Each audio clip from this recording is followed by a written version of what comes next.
الحمد لله رب العالمين الصلاة والسلام على خاتم النبيين وعلى آله وصحبه أجمعين أما بعد فأعوذ بالله من الشيطان الرجيم بسم الله الرحمن الرحيم قال الله تعالى في سورة النساء فبظلم من الذين هادوا حرمنا عليهم طيبات أحلت لهم وبصدهم عن سبيل الله كثيرا ترجمہ تو ہم نے یہودیوں کے ظلموں کے سبب بہت سی پاکیزہ چیزیں جو ان کو حلال تھیں ان پر حرام کر دیں، اور اس سبب سے بھی کہ وہ اکثر خدا کے رستے سے لوگوں کو روکتے تھے۔ اللہ سبحانہ و تعالیٰ نے یہودیوں پر وہ حلال اور طیب چیزیں حرام کر دی تھیں جو ان کے لیے پہلے حلال تھیں، اور یہ اس وجہ سے حرام کی گئی تھیں کہ انہوں نے اپنی جانوں پر ظلم کیا، بڑے بڑے گناہوں کا ارتکاب کیا جس میں عہد کو توڑنا اور انبیاء کا قتل بھی شامل ہے۔ نیز وہ کثرت کے ساتھ یہ کام بھی کرتے رہے کہ اللہ کے رستے سے لوگوں کو روکتے رہے، اور آج بھی یہ کام کرتے ہیں۔ اللہ کے نبیوں کو انہوں نے جھٹلایا اور اپنے نفسوں کو اور دوسروں کو ان کے اتباع سے یعنی انبیاء کے اتباع سے روکا، اور اس وجہ سے بھی پاکیزہ چیزیں ان پر حرام کر دی گئیں کہ وہ سود لیتے رہے، حالانکہ تورات شریف کے اندر اس کی ممانعت تھی، اور یہ ہم اگلی آیت کے اندر پڑھیں گے۔ یہ لوگ جو ہے آج بھی ان کاموں کے اندر مصروف ہیں۔ اللہ سبحانہ و تعالیٰ نے بنی اسرائیل پر وہ تمام جانور حرام کر دیے تھے جن کے ناخن ہوتے ہیں، اور ان پر گائے اور بکری کی چربی بھی حرام کر دی تھی۔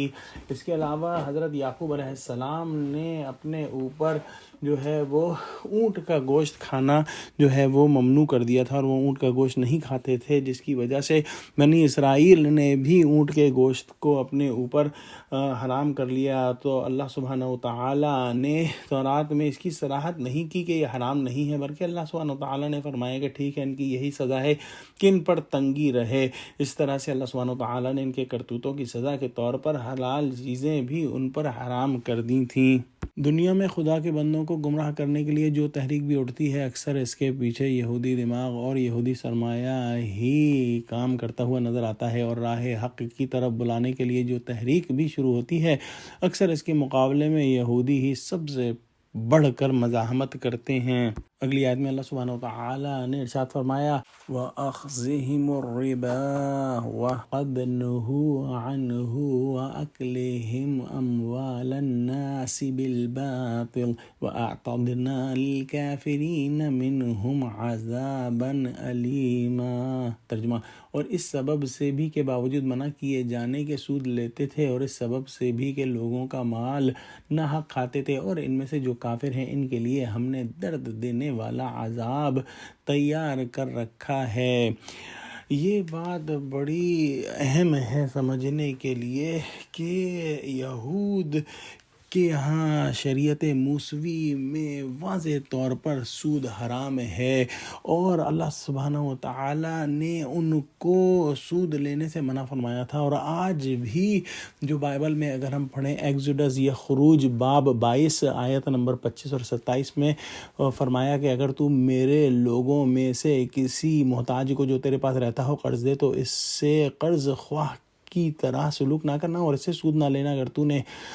کسی وقت اپنے ہمسائے کے کپڑے گروی رکھ لیے تو سورج کے ڈوبنے تک اس کو واپس کر دینا، کیونکہ فقط وہی اس کا ایک اوڑھنا ہے اور اس کے جسم کا وہی لباس ہے، پھر وہ کیا اوڑھ کر سوئے گا؟ پس جب وہ فریاد کرے گا تو میں اس کی سنوں گا، کیونکہ میں مہربان ہوں۔ یہ آیت جو ہے آج بھی جو ہے وہ دیکھی جا سکتی ہے گوگل کے اندر، اگر ہم گوگل کریں اس کو تو یہ آیت واضح طور پر موجود ہے۔ لیکن یہودیوں نے یہ چال چلی کہ یہودی سے سود نہیں لے سکتا، لیکن غیر یہودی سے سود لے سکتا ہے، کیونکہ غیر یہودی ان کے نزدیک جینٹائلز یا گویمز ہیں، گویا انسان نما حیوان ہیں جن سے فائدہ اٹھانا اور ان کا استحصال کرنا ان کا حق ہے۔ اور یہ ہم سورہ آل عمران میں پڑھ چکے ہیں کہ ان امیین کے بارے میں ہم پر کوئی گرفت نہیں،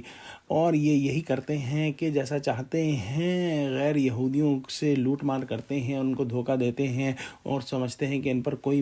مواخذہ نہیں ہوگا۔ یہ لوگوں کا مال ناحق کھاتے ہیں، اور اللہ سبحانہ وتعالی نے فرمایا کہ جو ان میں سے کافر ہیں ہم نے درد دینے والا عذاب ان کے لیے تیار کر رکھا ہے۔ دعا کرتے ہیں کہ اللہ ہم کو قرآن کا فہم عطا فرمائے۔ آمین۔ وآخر دعوانا الحمد للہ رب العالمین۔ السلام علیکم ورحمۃ اللہ وبرکاتہ۔